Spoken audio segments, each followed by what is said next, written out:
ఇక నన్ను కవిత గారిని అరెస్ట్ చేసి తీసుకుపోయిన్లు.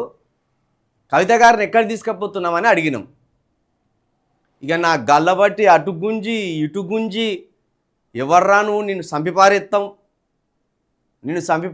ఈ రాత్రంతా నీకు టార్చర్ అంటే ఏంటిదో చూపెడతాం రా, మమ్మల్ని అడుగుతాను వారా అన్నాడు. నువ్వు చక్కగా మాట్లాడు, మంచిగా మాట్లాడు అన్నాం నేను. ఇక దాంతో నన్ను అక్కడ పోలీస్ జీబులు లేవు, ఆటోలో తీసుకుపోయిన్లు, ఆటోలో గుక్కిన్లు. ఇక ఖమ్మం అంతా తిప్పిన్లు, నన్ను భయభ్రాంతులకు గురి చేయాలని ఖమ్మం అంతా తిప్పిన్లు. 6 పోలీసు వాళ్ళు కట్టెలు దాంట్లో వేసుకున్నారు, ఆ జీబులో ఆ ఇనోవాలు వేసుకున్నారు. వీన్ని అటు ఖమ్మం బార్డర్స్కి తీసుకుపోయి కొట్టి అక్కడనే వారేద్దాం అని ఒక కానిస్టేబుల్, ఆ ఎస్ఐ వెంకటేశ్వర్లు అట ఆయన పేరు, ఎస్టీ బిడ్డ, ఆయన అంటాను ఏంటిదిరా నువ్వు చేసేది అంటాను. ఎందుకురా ఇంత బలుపు, ఎందుకురా మీకు, ఏం బీకడానికి వచ్చినరా, ఇవే మాటలు వాళ్ళు, ఏం బీకడానికి వచ్చినరా, ఈ రాత్రి నీకు టార్చర్ అంటే ఎట్లుంటుందో చూపెడతాంరా మేము. నేను అక్కడ ఆయనతోటే అన్నా, ఈయనేందో నా పనేందో నువ్వు తెలుసుకున్న తర్వాత అప్పుడు నీకేమవుతుందో అనేది కూడా గుర్తుంచుకో నువ్వు అని అప్పుడే చెప్పిన. ఆయన ఏసీపీ ఆయన ఉన్నాడు, మూర్తి అనే పేరు. ఇక ఆయన అయితే కవిత గారి నుంచి మొదలు పెడితే నా వరకు, విశారదన్ గారి వరకు ఎవ్వరు పడితే వాళ్ళని అరే ఒరే గలీజ్ మాటలు అయినాయి. అసలు వాళ్ళు పోలీసు వాళ్ళకి అనిపిస్తలేరు, వీధి రౌడీల కంటే అద్మానంగా అనిపిస్తాను నాకైతే. ఇప్పుడు 1 టౌన్ సిఐ ఉన్నాడుగా, ఆయన రెక్కిరిగానే ఇరిగింది, ఆయన వేరే విషయంలో రెక్కిరిగింది. ఆ ఇరిగిన రెక్కతో వచ్చి కూడా ఆయనే ఒక భయంకరమైన మనస్తత్వంతో ఆయన ప్రవర్తిస్తాడు. ఇప్పుడు ఈ మనోడిని కొట్టి చంపింది ఆయనే.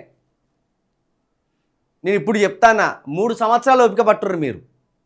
దేవుని దయ వల్ల 3 సంవత్సరాల తర్వాత మా ప్రభుత్వం వస్తే ఆ వెంకటేశ్వర్లు ఎస్ఐ ఉన్నావు, నువ్వు నన్ను ఎంత భయంకరంగా మ్యాన్ హ్యాండిలింగ్ చేసినావో గుర్తున్నది. నువ్వు భయపెట్టిస్తే వణికిపోవడానికి నాకు ఇది మొదటిది కాదు, ఇది చివరిది కాదు, ఇంకా ముందు ఉన్నాయి. 96 రోజులు జైలున్నోని నీ పీకుడు మాటలకు, నీ పీకుడు ప్రవర్తనకు భయపట్టోని కాదు. అర్థమైందా? ఎస్సీలు ఎవర్రా, ఎస్టీలు ఎవర్రా, బీసీలు ఎవర్రా అంటాడు ఈయన. బిడ్డ నేను తీసుకపోయి అడవిలు ఇడిచిపెట్టి వస్తా నేను, ఏమో అనుకుంటాను. కనీసం సానుభూతి ఉండారా మీకు?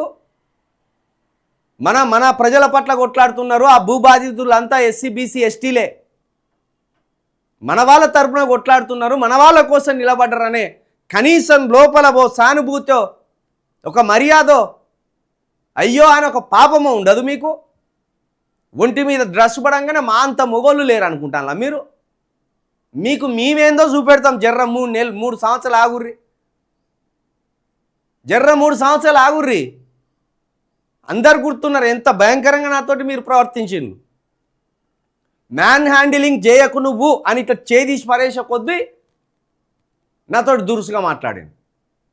ఖచ్చితంగా చెప్తాను, నేను 7 సంవత్సరాలుగా ఒక్కొక్క పోలీసు వాళ్ళను 7 సంవత్సరాలుగా నన్ను ఎవరెవరు హింస పెట్టిందో వాళ్ళందరినీ కూడా గుర్తుపెట్టుకుంటా నేను. తీన్మార్ మళ్ళీ కానీ కాంచెల్లి నేను బయటకు వచ్చి ఇప్పటిదాకా ఏ ఒక్క పోలీసు కూడా నాతో ఎప్పుడు కూడా ఎవరెవరైతే నాతో దుర్మార్గంగా వ్యవహరించిందో మీ అందరినీ గుర్తుపెట్టుకుంటాను నేను. కొడితే భయపడతారా? ఉద్యమంలా తిరిగితే భయపడతారు అనుకుంటున్నారా? ప్రాణాలు తీసినా భయపడేదే లేదు. ఆత్మగౌరవంతో ధైర్యంతో చచ్చిపోయి శ్మశానానికి పోయినా మంచిదే, కానీ మీ ఊకదుంపుడు బెదిరింపులకు భయపడితే మేము ప్రజలలో ఉంటామా? ప్రజా సమస్యల మీద కొట్లాడతామా? సిగ్గుండాలే మీకు. మన ప్రజల తరపున కొట్లాడుతా అంటే మనోళ్ళను పట్టుకొని కొట్టి వాళ్ళని హింసలు పెట్టి వాళ్ళని ఆసుపత్రిలో పాలు చేయడానికి మీకు సిగ్గుండాలి. 1 రూపాయి కూడా పెరగదు మీకు.